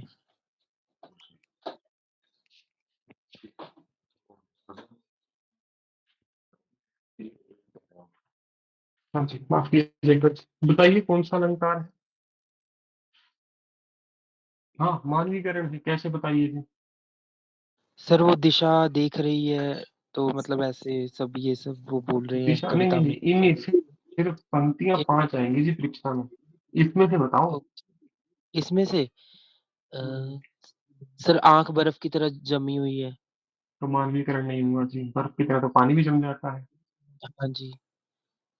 सर रूपक परंतु सर अलंकार अंधेपन की भाप। बिल्कुल जी, अंधेपन की भाव। और मानवीकरण में आप बार बार क्यों भ्रमित हो रहे हो? उसमें आप एक चीज भूल जाते हो कि मानवीकरण अलंकार में संवाद होगा जी। संवाद ओके मतलब सर। चर्चा। आंखें भी उत्तर देना चाहिए। हाँ, आप कह सकते हो मोहब्बत से चूमना भूल जाती है, आंखें मोहब्बत से नहीं चूम सकती, तो वो रूपक अलंकार की श्रेणी में चला गया। सबको समझ आया ये? बताइए। यहाँ पे मानवीकरण नहीं है, मानवीय अलंकार आएगा तो वहां पे आपको संवाद, ठीक है, वो आ जाएगा। मुस्कान जी तक हाँ जी, सर व्याख्या नीचे मिली रहती है, स्क्रीन लिखिए विजिबल नहीं। लिखिए जी, माफ कीजिए जी। विशेषताएं। थोड़ा सर ऊपर कर विरोधी देंगे। स्पेलिंग सर ध नहीं आएगा? विरुद्ध में नहीं आता मैम, विरोधी में आता है, मैंने विरोधी लिखा है। विरोध है मैम, हाँ बिल्कुल बिल्कुल बिल्कुल। लिखिए जी विरोध। धन्यवाद। विरुद्ध में द के पाँव में ध है, बिल्कुल। विरोध में ध है, यही वाला। धन्यवाद जी। विशेषताएं बताइए। सबसे पहली, अलंकार कौन सा है जी? रूपक अंधेपन की भाव। बहुत बढ़िया जी, अच्छा इसको आपने बताया। पूरा अंक मिलेगा परीक्षा में। रस कौन सा है जी, बताइए।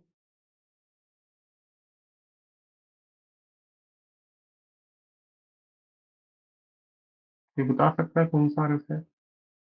करुण सर रस। करुणा रस। बहुत बढ़िया जी। करुण रस, करुणा नहीं, करुण। उसके अलावा कुछ और बताना चाहो कविता के बारे में? सर सरल भाषा। सरल भाषा तो है। आज 4 शब्द लिखिए जी। कटाक्ष, संवाद, ये तो आपको पता ही है। छायावाद याद है? कटाक्ष, संवाद, ये अब तक नहीं करवाया, पहले दिन है, आज तो करवा रहा हूँ ये आपको। कटाक्ष, यहाँ पे कटाक्ष भी किया जा रहा है, ठीक है, उस व्यक्ति पर जो हर एक जैसा जीवन जीता है। कटाक्ष का होता है क्रिटिसिज्म। संवाद, छायावाद, ठीक है। तीनों में से यदि कुछ हो तो आप उसको अलग से लिख सकते हो, तो यहाँ पे कटाक्ष किया गया है, ठीक है, जीवन शैली के ऊपर। और अंत में आपका बिल्कुल ठीक है, आधुनिक काव्य। कुछ और बचा मुझे, बताओ। सरल भाषा।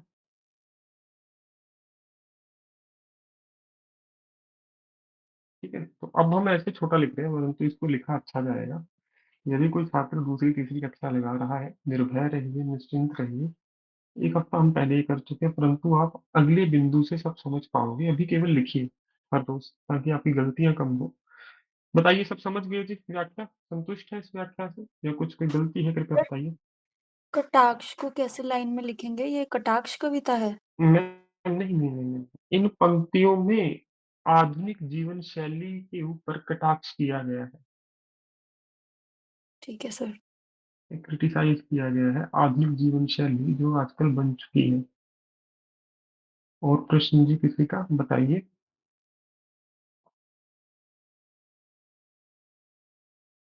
आगे बढ़े जी। निर्मला पुतुल की कविता है, केवल पढ़ेंगे इसको। ठीक है, क्या कहते हैं निर्मला पुतुल जी, पहले सुन लीजिए फिर करते भी हैं, टेबल भी भरते हैं। आओ मिलकर बचाएं। किसको बचाएं? गांव को। गांव में रहने वाले लोगों की जो जीवन शैली है उसको। तो ये क्या चर्चा करेंगी यहाँ पे, तो टेबल में पहले भरिए जी। अब इनका नाम निर्मला पुतुल, केवल पढ़ना है, बहुत ज्यादा महत्वपूर्ण नहीं है जी। परंतु हाँ, महत्वपूर्ण क्या है, यदि वो आपसे पूछ ले कि कोई कविता, तो आपको नाम याद आ जाए बस। निर्मला पुतुल बहुत आसान कविता होगी, बहुत आसान। कविता का नाम लिखिए जी। आओ मिलकर बचाएं। आओ मिलकर बचाएं।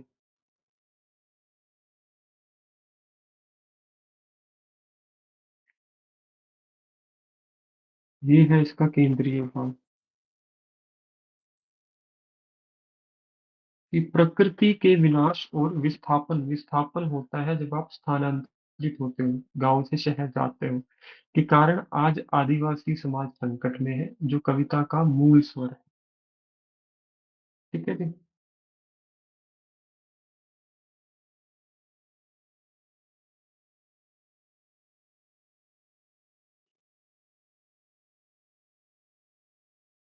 लिख लिया जी, बताइए। हाँ 1 minute बोलो जी। ठीक है जी।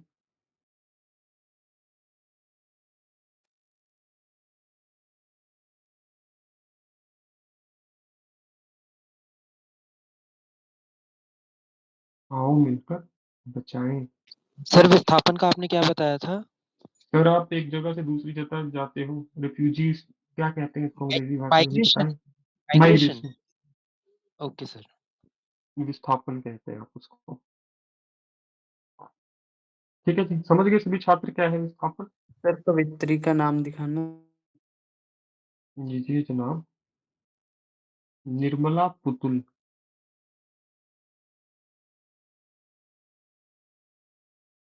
ठीक है जी। तो कविता का नाम हो गया आओ मिलकर बचाएं। टेबल भर गया आपका। महत्वपूर्ण यही है, इसकी व्याख्या तो हम बड़े आसानी से करेंगे, पढ़ेंगे जल्दी जल्दी, इसको ज्यादा समय नहीं लेंगे।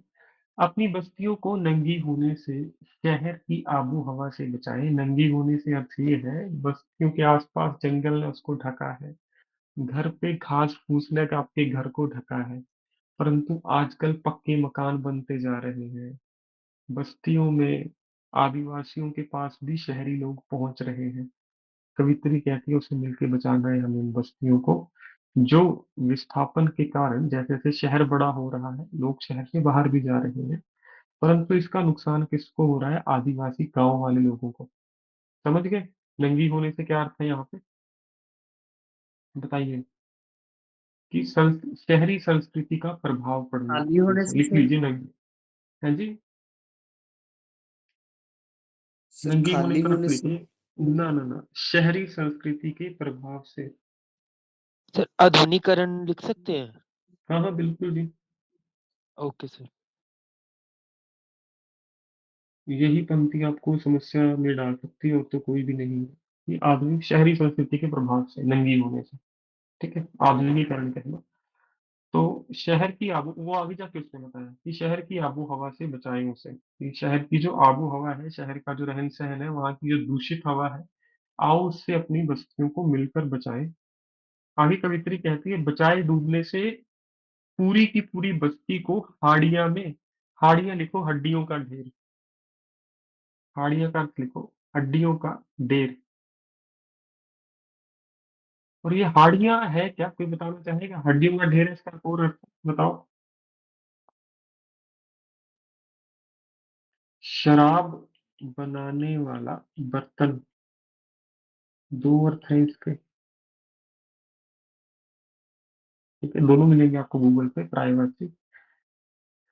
सर क्या ये कह रहा है? हड्डियों की स्कीम थोड़े लिख देंगे आप बड़े करके? लीजिए लीजिए सर, आप अपनी स्क्रीन पे भी ऐसे कर सकते हो। ठीक है, दोनों उंगलियों से ऐसे करो, देखो हो जाएगा। बचाएं डूबने से पूरी की बड़ी बस्ती को हाड़िया में, मतलब अपने गांव को जब शहर वासियों का रहन सहन आएगा तो यहाँ पे शराब का भी सेवन होगा। हो सकता है पूरी की पूरी बस्ती मद में डूब जाए, शराब के नशे में डूब जाए। आओ उसे बचाएं। अपने चेहरे पर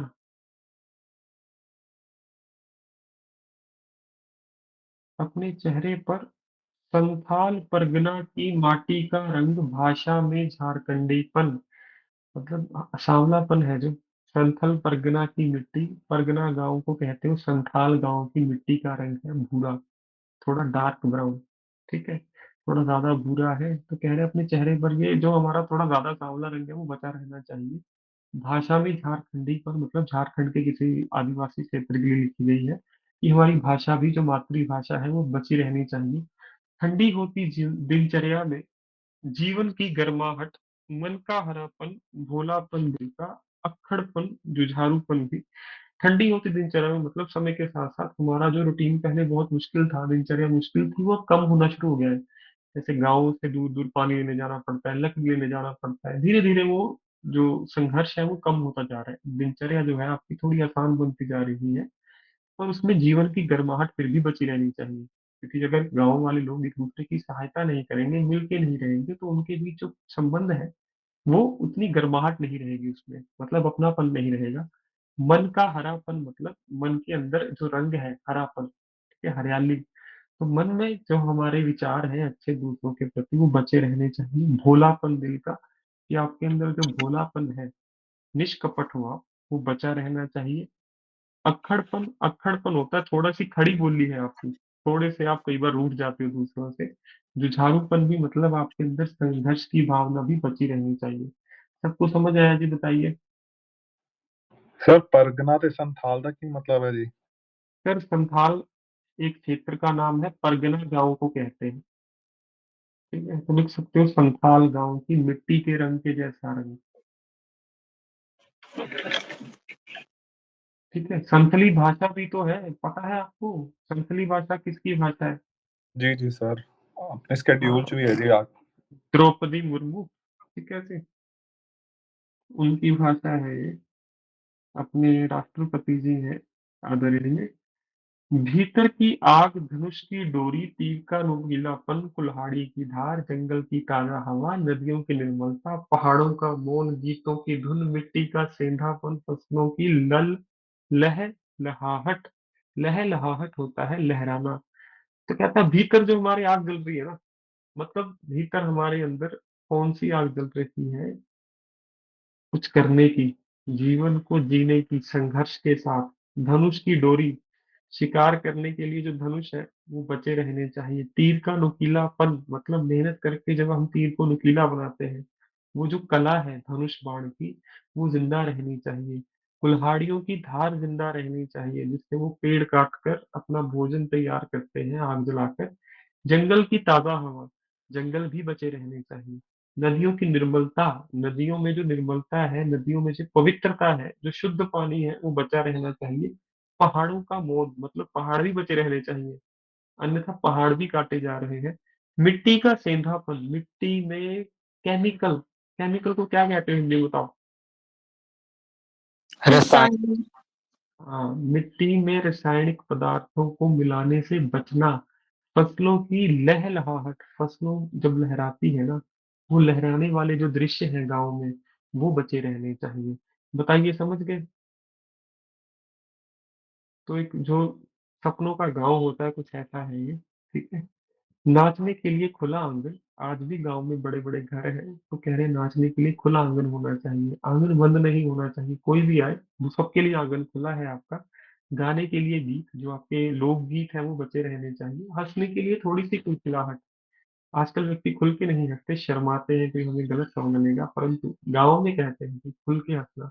रोने के लिए मुट्ठी भर एकांत, यदि रोने का मन है तो आपके पास थोड़ा बहुत एकांत भी होना चाहिए घर में, ठीक है? तो ये सब कुछ बचा रहना चाहिए। बच्चों के लिए मैदान, पशुओं के लिए हरी-हरी घास, बूढ़ों के लिए पहाड़ों की शांति। आसान है, तीनों समझ आए आपको?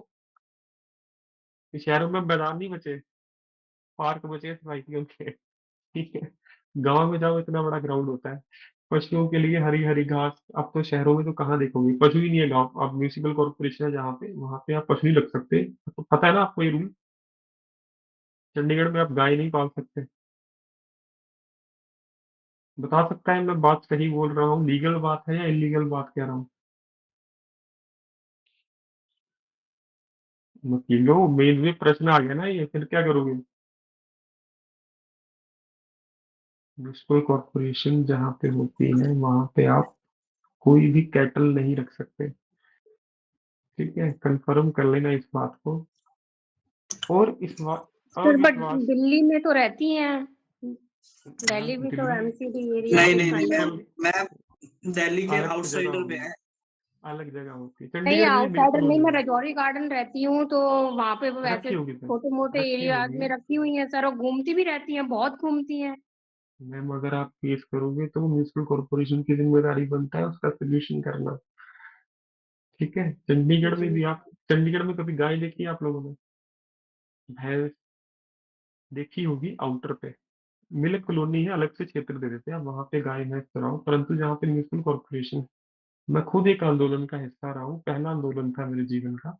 हमारा शहर म्युनिसिपल कॉर्पोरेशन बना, हमने घर पे गाय रखी हुई थी, उसको खेत छोड़ के आना पड़ा, ठीक है? तब पता चला था हमें, यार ये क्या जरूर, फायदा क्या हुआ म्युनिसिपल कॉर्पोरेशन बनने का ऐसे। तो इस अविश्वास भरे दौर में थोड़ा-सा विश्वास, थोड़ी-सी उम्मीद, थोड़े से सपने, कह रहा आज ऐसा दौर है, समाज में किसी को किसी पर विश्वास नहीं है, परंतु हमारे गाँव में थोड़ा-सा विश्वास बचा रहना चाहिए, थोड़ी-सी उम्मीद, जीवन अच्छा जीवन जीने की, और थोड़े से सपने कि हम अपने जीवन की स्थितियों को धीरे-धीरे ठीक करेंगे। समझ आई सबको कविता? कुछ मुश्किल नहीं था इसमें, जहाँ तक मुझे लगता है बड़ी अच्छी व्याख्या करोगे इसकी, और व्याख्या के लिए कम से कम इतनी पंक्तियाँ आएँगी आपको, ठीक है? इसको छोटा करके वो 3-4 पंक्तियाँ बनाएगा इसकी। आगे बढ़ते हैं जी। एक व्याख्या हम छोड़ के आए थे। गज़ल मत पढ़िएगा, ठीक है?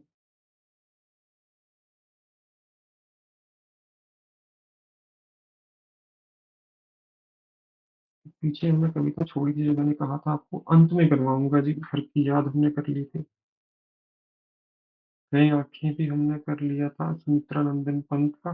पथिक, पथिक रह गया है जी हमारा। बहुत अच्छी कविता है, इसको अंत के लिए बचा के रखा था मैंने। देखिए जी, राम नरेश त्रिपाठी टेबल में भरिए, आज की अंतिम कविता है।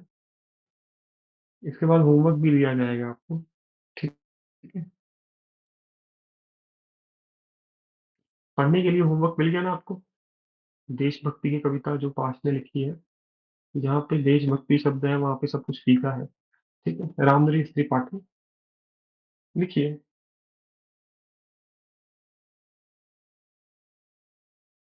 प्रकृति के सौंदर्य पर इन पंक्तियों में कवि कहता है, ये पूरा इसका केंद्रीय भाव है कि वह प्रकृति के सौंदर्य पर मुक्त होकर वहीं बसना चाहता है।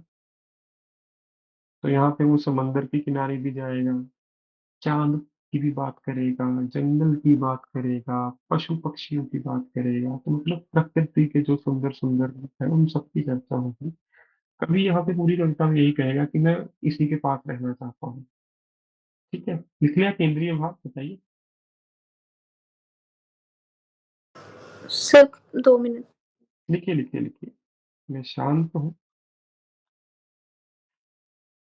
और कविता का नाम है पथिक। ये भी आपके सामने हरे रंग में अंकित कर देता हूँ ताकि आपको अलग से दिखे। कविता का नाम भी भर लीजिए, पथिक। पथिक होता है यात्री, चलने वाला, पथ पे चलने वाला पथिक।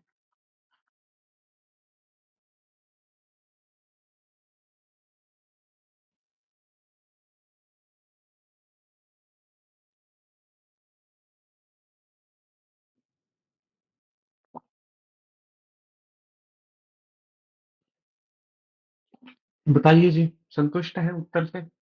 भर दिया टेबल सबने? बहुत बढ़िया। आइए इसको पढ़ें और इसकी एक व्याख्या भी करें।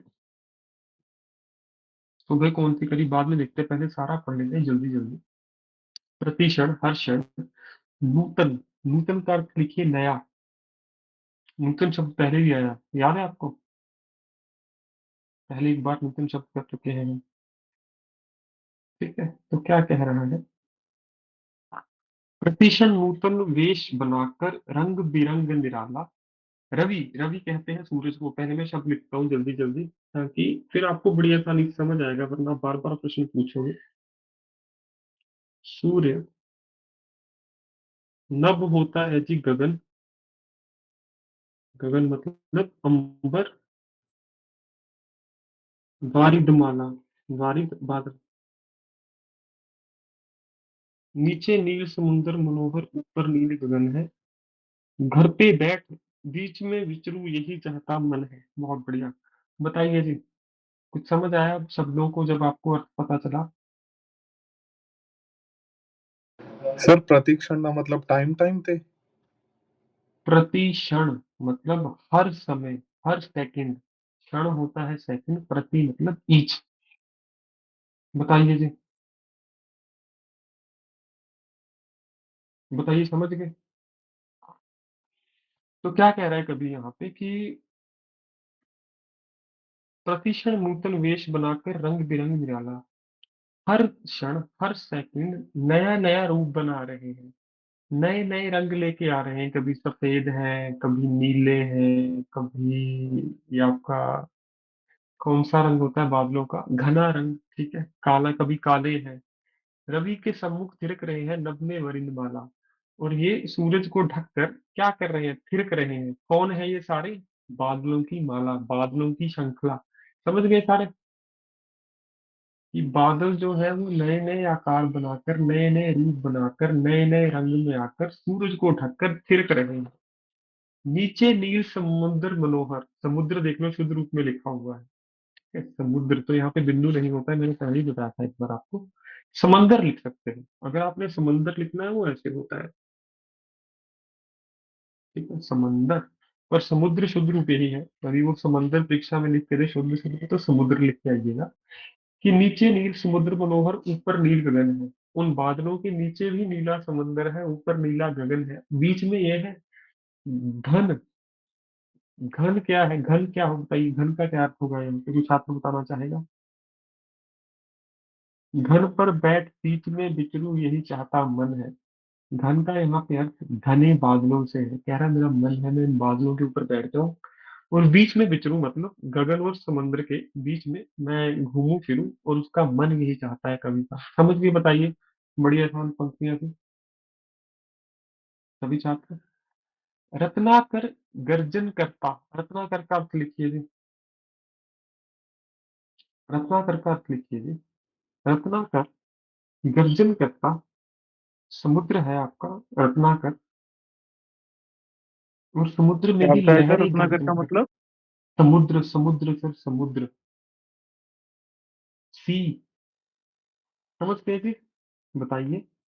जी सर, थैंक यू। हाँ, कह रहा रत्नाकर गर्जन करता है, समुद्र में जो लहरें हैं वो गर्जन कर रही है। मलयानिल बहता है। मलयानिल क्या लिखिए जी? खुशबूदार हवा, खुशबूदार हवा। और मलय पर्वत है, गगन में थाल।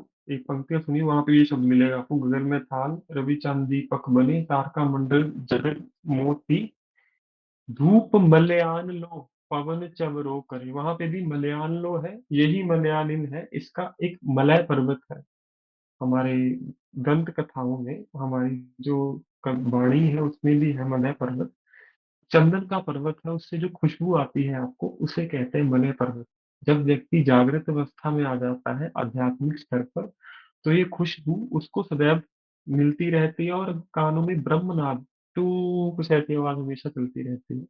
तो कवि क्या कहता है? रत्नाकर गर्जन करता है, जब वो बादल पे बैठा है ना, तब उसको समुद्र की लहरों की आवाज सुनाई दे रही है, और जो हवा आ रही है ऐसा लगता है चंदन के पर्वत से सीधा उसकी तरफ कोई हवा आ रही है, खुशबूदार। हरदम ये हौसला हृदय में प्रिय भरा रहता है। और उसके हृदय में, कवि के हृदय में हर वक्त यही हौसला भरा रहता है। क्या है? इस विशाल विस्तृत महिमा में रत्नाकर के घर में, विशाल विस्तृत महिमा में, विशाल पता है, विस्तृत होता है फैला हुआ, महिमा मतलब मैं जिसका बहुत महिमा हो, जिसका बहुत यश हो, रत्नाकर के घर के कोने कोने में लहरों पर बैठ फिरूं जी भर के। कह रहा मेरा दिल करता है, हे प्रिय, ये हौसला भी है मेरे हर दम मन में रहता, कि मैं इस विशाल सागर की लहरों पर बैठूं और सागर का कोना कोना भी जी भर के देखूं। तो पहली पंक्ति में बादल पे बैठा, दूसरी पंक्तियों में सागर की लहरों पे बैठा। समझ गए सारे? आगे बढ़े। इसमें कुछ नहीं समझ आया कृपया पूछ लीजिएगा, शर्माइएगा मत। ठीक है। निकल रहा है जल निधि तल पर दिनकर बिंब अधूरा। जल निधि का अर्थ लिखिए जी।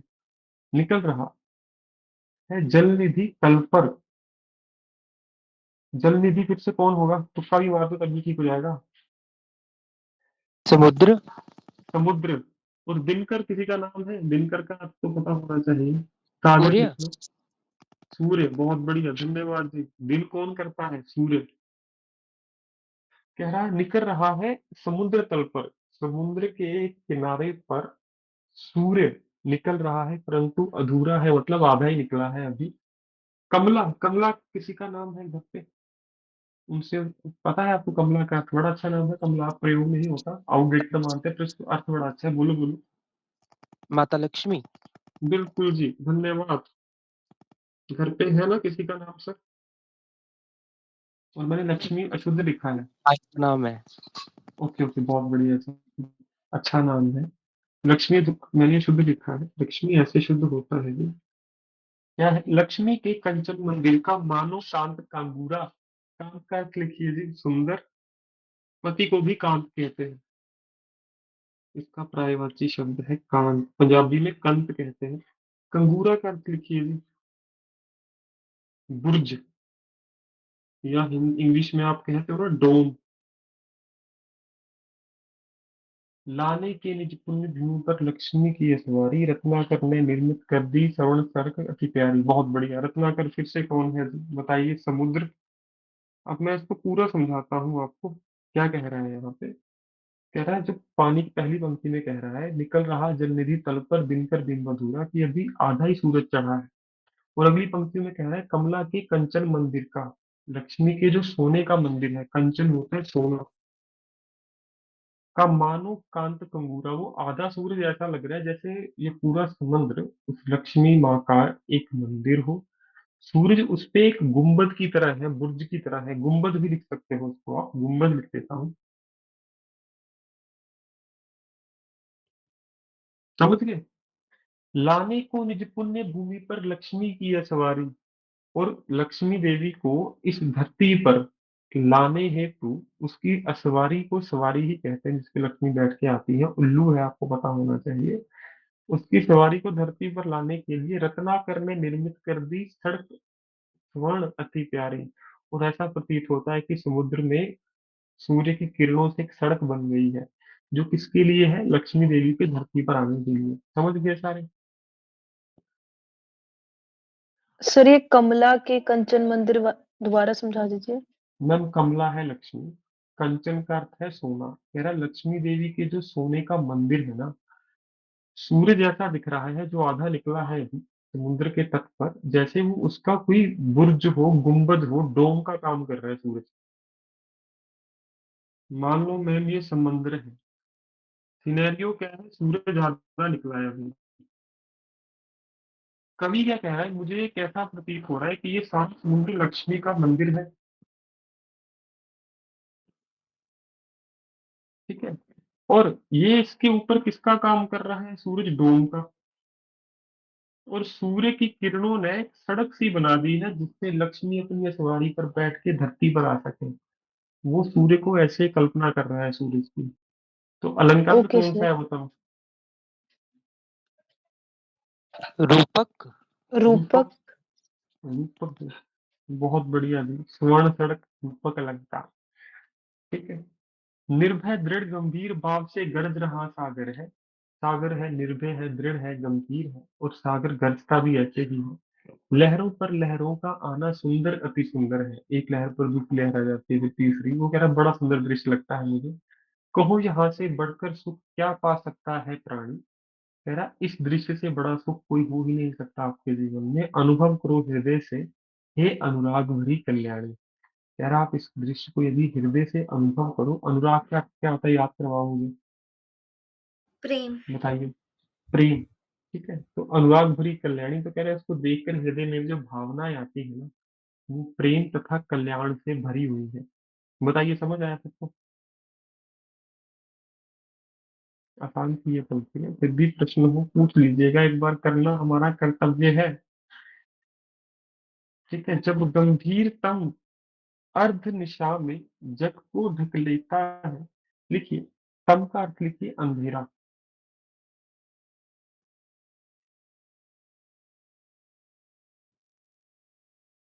निशा होती है रात्रि। कह रहा जब अंधेरी रात में, जब अर्धरात्रि में, माफ कीजिए, आधी रात को अंधेरा जग को ढक लेता है, अंतरिक्ष की छत पर तारों को छिटका देता है। यदि आधी रात में अंधेरा आ जाता है ना, तो तारे भी दिखते हैं आपको उस पर। आधी रात अंतरिक्ष की छत पर, अंतरिक्ष मतलब गगन की छत पर तारे को छिटका देता है अंधेरा ही। सस्मित वदन जगत का स्वामी मृद गति से आता है। मृद लिखिए धीमी, धीमी। सस्मित का अर्थ लिखिए मुस्कुराता हुआ। कह रहा उस समय क्या होता है, मुस्कुराता हुआ जगत का स्वामी धीमी गति से धरती पर आता है। तट पर खड़ा गगन गंगा के मधुर गीत गाता है। और उस समय जो इस संसार का स्वामी है जगत का, वो तट पर खड़ा होता है समुद्र के, और गगन गंगा के उस जिस मार्ग से, जिस गगन से वो आया, उसके मधुर गीत सुनाता है। अंतरिक्ष के मतलब कि आप लिख सकते हो बहुत मधुर गीत, मधुरी लिखिए, गीत सुनाता है। समझ गए सारे? जल्दी बताओ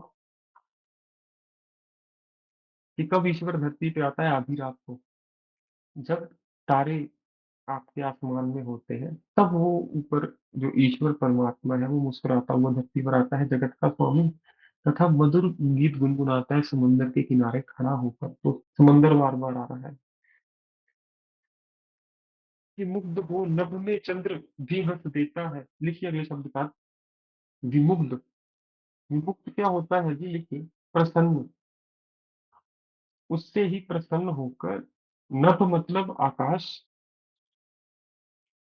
यार अब जब ईश्वर गीत गा रहा होता है तो चांद भी हंस रहा होता है। विहस का अर्थ हंसना ही है। वृक्ष विविध पत्तों से तन को सज लेता है, और जो पेड़ भी है वो अपनी पत्तियों को ऐसे गिरा देते हैं जैसे वो सज रहे हो स्वयं। पक्षी हर्ष से संभाल न सकते, मुग्ध चहक उठते हैं। और उस गीत को सुनकर जो ईश्वर गुनगुनाता है, पंछी भी मंत्र मुक्त हो जाते हैं, प्रसन्न हो जाते हैं, चहक उठते हैं। फूल सांस लेकर सुख की सानंद, सानंद होता है आनंद सहित, महक उठाते हैं। वो गीत सुनकर फूल भी आनंदित हो जाते हैं। जब फूल सांस लेते हैं तो महक बाहर आती है। समझ गए? बहुत आसान पंक्तियां हैं। विविध होता है अलग अलग, डाइवर्स। वृक्ष विविध पत्तों पुष्पों से, जो आपके पेड़ है वो अपनी अलग अलग पत्तियों से, फूलों से ऐसे गिराते हैं उनको जैसे वो स्वयं को सजा रहे हैं। समझ गए जी? 5 मिनट ज्यादा लूंगा आज भी, क्योंकि इसको समाप्त करना अति आवश्यक है। एक बार पढ़ना और एक व्याख्या लिखना। वन उपवन गिरी सान कुंज में मेघ बरस पड़ते हैं। जब प्रभु गीत गा रहे हैं तो लिखिए वन का अर्थ क्या है, पता है ना सबको? बताइए। वन आप जंगल को कहते हो, उपवन बाग को कहते हो, गिरी आप पर्वत को कहते हो, सानु आप किसको कहते हो जी? भूमि को। कुंज किसको कहते हो जी, बताइए? वनस्पतियां हो जहाँ पे, कुंज बिहारी, पहले वहां पे वनस्पतियां थी वृंदावन में, सिर्फ और सिर्फ झाड़ियां ही झाड़ियां। अब सर वहां पे सानू मंदिर किधर बन से गए आती हैं। थी? हाँ जी। सानू किधर से सानु आती थी? धरती, धरती धरती। कुंज वनस्पति। कह रहा तब वन में, जंगल में, उपवन में, बागों में, पर्वतों पर, धरती पर, वनस्पतियों पर मेघ मतलब बादल बरस पड़ते हैं जो पहले छाए हुए थे। मेरा आत्म प्रलय होता है, नयन नीर झरते हैं। आत्म प्रलय का अर्थ लिखिए जी यहाँ पर। मन में मन में मन से, माफ कीजिए, मन से भाव विभोर हो जाना। मन से भाव विभोर मतलब भावनाओं में रह जाना। ठीक है, तो कह रहा है तब मेरा आत्म प्रलय होता है, मेरा मन भाव विभोर हो जाता है, नयन नीर झरते हैं और आंखों से पानी निकलना शुरू हो जाता है। पढ़ो लहर तट तृण तुर गिरी नभ किरण जल्द पर प्यारी। तृण का अर्थ होता है जी तिनका। तरु का अर्थ तो सबको पता होगा। बताओ जो मेरे छात्र हैं, मेरे से पहले पेड़। दिन से पढ़ रहे हैं। पेड़, शाबाश। वृक्ष भी लिख सकते हो। गिरी पर्वत नभ गगन किरण जल्द पर प्यारी। लिखिए जी। जल्द क्या होगा यहाँ पे? जल्द बाद नहीं है, जलद है ये। ठीक है, बादल। जलद होता है बादल। बहुत बढ़िया से सही पकड़ा है आपने इस शब्द को। तो कह रहा है, पढ़ो लहर तट तृण तरु गिरी नभ किरण जल्द पर प्यारी, लिखी हुई ये मधुर कहानी विश्व विमोहनहारी। विमोहनहारी होता है मोहित करने वाले। पहले शब्द लिख लीजिए, फिर इसकी व्याख्या 1 सेकंड में आपको समझ आ जाएगी। ठीक है, तो कहना क्या चाहता है? उस उपवन गिरी स्थान कुंज सब पर बरस मेघ बरस पड़ते हैं, बादल बरस पड़ते हैं। क्यों? क्योंकि ईश्वर एक गीत गुनगुना रहा है। मेरी आत्मा जो है वो भाव विभोर हो जाती है और आंखों से पानी गिराता है। पढ़ो लहर तट तृण तरु गिरी नभ किरण जल्द पर प्यारी। कह रहा है, उस गीत के शब्द इन सब पर लिखे जाते हैं, उसको पढ़ा जा सकता है यदि आप पढ़ो। लिखी हुई ये मधुर कहानी ऊपर सभी पर, लहर पर, तट पर, तृण पर, तरु पर, जो मधुर कहानी लिखी है वो ईश्वर के गीत गुनगुनाने की, विश्व मोहनहारी, वह सारे विश्व को मोहित कर देती है। कैसा मधुर मनोहर उज्जवल है ये प्रेम कहानी। कैसी, माफ कीजिए, कह रहा देखो कितनी सुंदर प्रेम कहानी है। मनोहर है, उज्जवल शब्द शुद्ध शुद्ध वाला आपको आज साफ दिख रहा होगा, सही लिखते हैं हम। उज्जवल है प्रेम कहानी, जी में है अक्षर बन इसके, बनूं विश्व की बानी। कभी कहता मैं चाहता हूँ मैं भी इस कहानी का कोई अक्षर बन जाऊं, मेरा मन करता है, और पूरा विश्व मुझे गुनगुनाए। फिर पवित्र आनंद प्रवाहित सदा शांति सुख कर है। ये कहानी स्थिर है, आपको शांति प्रदान करने वाली है, आनंद प्रदान करने वाली है, सुख प्रदान करने वाली है, पवित्रता प्रदान करने वाली है। आह, प्रेम का राज्य परम सुंदर अतिशय सुंदर है। कह रहा है ये जो प्रेम का राज्य है जिसकी मैं अब तक बात कर रहा हूँ, ये परम सुंदर अतिशय सुंदर है, मतलब सर्वाधिक, सर्वश्रेष्ठ। ठीक है, और सबसे सुंदर ये राज्य है प्रेम का, जिसके ईश्वर के एक गीत द्वारा बनाया गया है। समझ गए सारे छात्र? बताइए।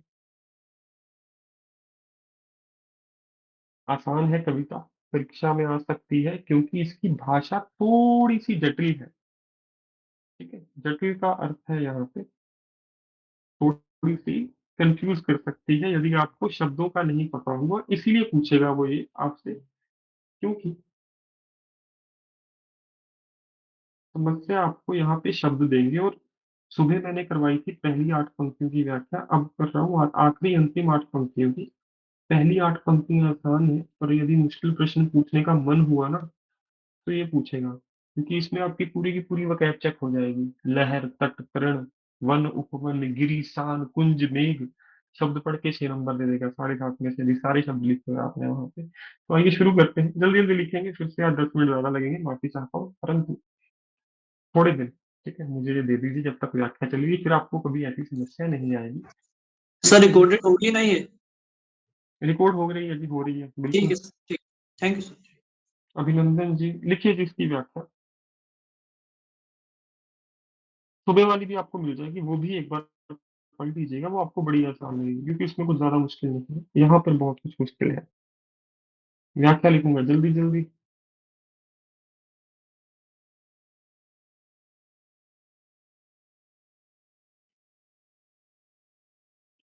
लिखिए। वो नहीं लिख रहा मैं, ये पंक्तियां, ठीक है, इनकी कविता से ली गई है, बताइए जी। राम नरेश त्रिपाठी। ठीक है, व्याख्या लिखिए जल्दी। ये काव्यांश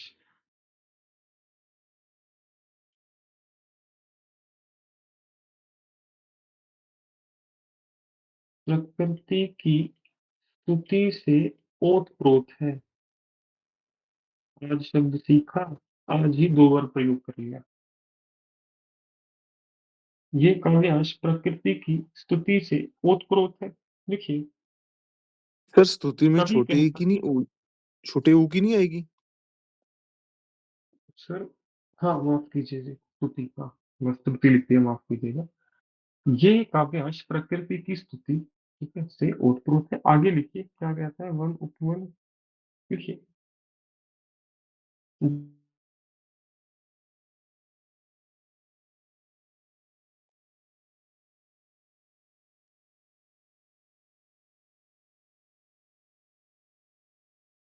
आवाज नहीं आ रही।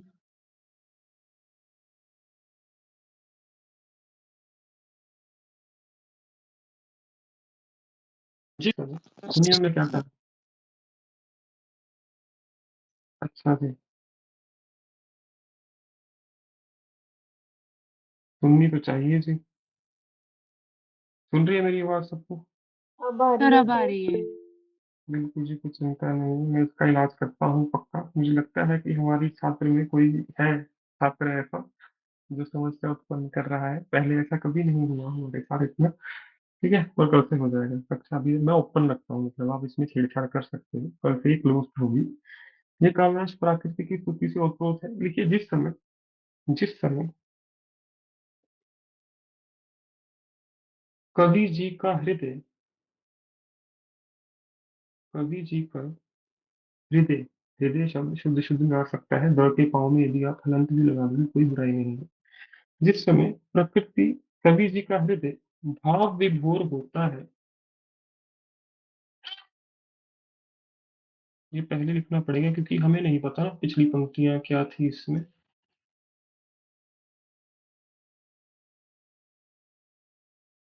तब वन कोम बागों कोम पर्वतों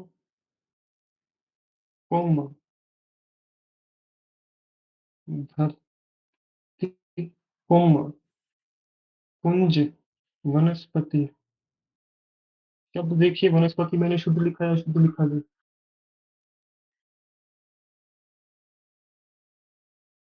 सर छोटे ई की मात्रा आएगी तब है। नहीं, वनस्पतियों में छोटी एक ही मात्रा है, वनस्पति में तो बड़ी की मात्रा है। ठीक है, निश्चिंत रहिए। वनस्पति ओके। कोई चिंता नहीं, ठीक है आपकी बात। पर मेघ, यहाँ पे आप बादल लिखिए। बादल बरस पड़ते हैं तथा इसके साथ ही कवि जी की आंखें भी भर आती हैं। कवि है या कवित्री है बताइए भी, याद है? कवि है। भर आती है, राम नरेश त्रिपाठी, ये है ना नाम, बताइए। आगे है सर, पढ़ो लहर तक तृण तरु। और यहाँ पे शब्द लिखवाना चाहेगा इस व्याख्या में, और भी कुछ नहीं। देखिए,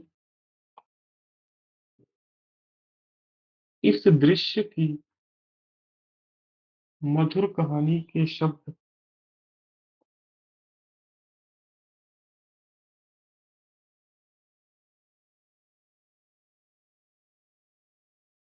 क्या है जी? लहर तट तृण तरु गिरी नभ किरण। इसको पूरी सीक्वेंस में लिखना है आपने। शब्द लहरों कोम तट कोम तिनकों कोम। और क्या है जी? तरु वृक्षों पर्वतों गगन पर।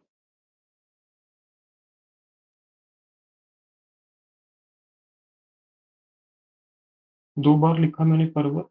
अब तक आपने दोनों में से ये नहीं बताया ठीक कौन है। गगन सर दूसरे वाला जी। शाबाश। पर्वतों गगन नभ हो गया किरण जल्द पर प्यारी, किरणों पर सूर्य की किरणों लिख लीजिए, माफ कीजिए।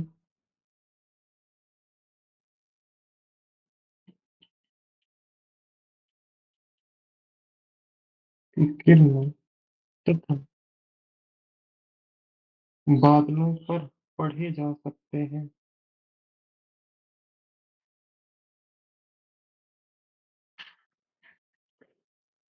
और वो यही चीज ढूंढेंगे ऐसी व्याख्या में कि वकैत चेक हो रही है, आपकी वकैत कितनी अच्छी है। ये कहानी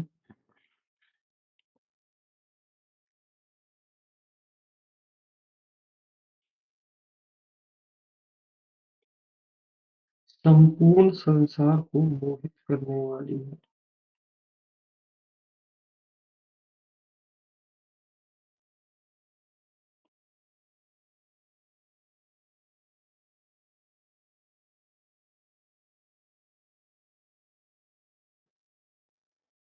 कैसी मधुर मनोहर उज्जवल है किरणों, शाबाश, धन्यवाद जी।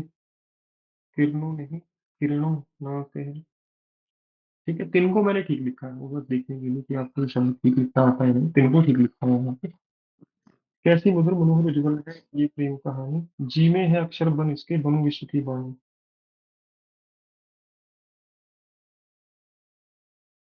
कभी इस कहानी को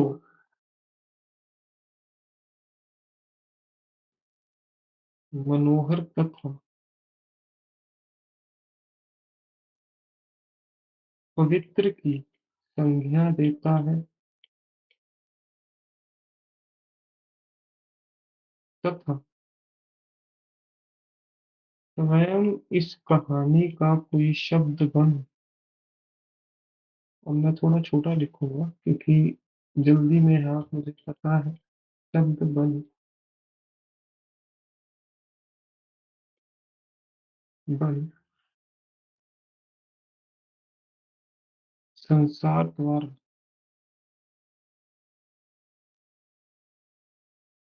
संसार द्वारा बोलने को क्या कहेंगे जी, भी बताएगा।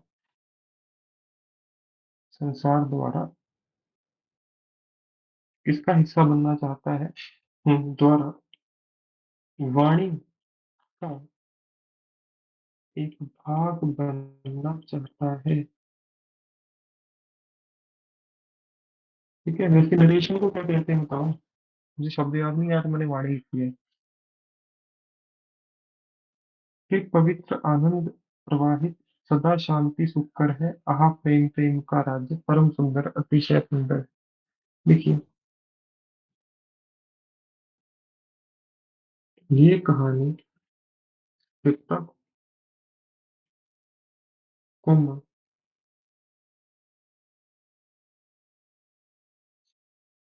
पवित्र, पवित्रता तथा आनंद का बोध करवाती है।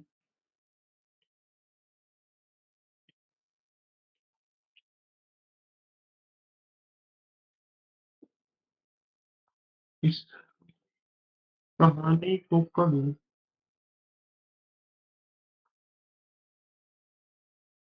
श्रेष्ठ कहानी कहकर संबोधित कर रहा है। बस इतना ही जी, अब आप विराम ले सकते हो।